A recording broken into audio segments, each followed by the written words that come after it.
শুভ নববর্ষ ১৪৩৩। আজকে সারাদিন নববর্ষের দিন ভেবেছিলাম ঘুমিয়ে ঘুমিয়ে সারাদিন পার করে দিব, বাট আমার এক কাজিন এসে বলল যে আজকেই বের হবে। তো যেই ভাবা সেই কাজ, আমরা ৩টা নাগাদ বের হয়ে যাই, রান্না বান্না কিছুই করিনি।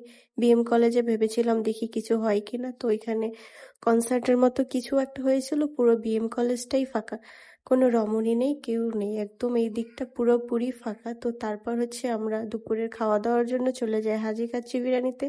ওইখানে গিয়ে আমরা খাবার অর্ডার দিই, খেয়ে দিয়ে একটা রিক্সা নিয়ে বেরিয়ে পড়ি আমরা বেলসের উদ্দেশ্যে। তো ওইদিকে যাওয়ার সময় দেখলাম ভালোই ভিড় আছে, কারণ আমরা নতুল্লাবাদের এইদিকে সেরকম একটা ভিড় পাইনি, তো এইদিকে অনেক ভালোই ভিড় আছে।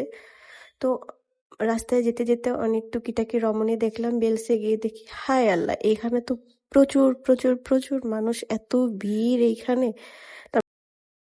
এখানে ছোট বাচ্চা থেকে শুরু করে অ্যাডাল্ট যারা আছে সবাই সুন্দর করে শাড়ি পরে সেজেগুজে চলে এসেছিল। তো আমরা একটু সামান্য খেয়ে দিয়ে আবার একটা সাইড নিয়ে বসেছিলাম। তো সন্ধ্যা হওয়ার পর দেখলাম যে ভালোই লোকজন আছে, তারপর বাড়ি চলে এসেছি।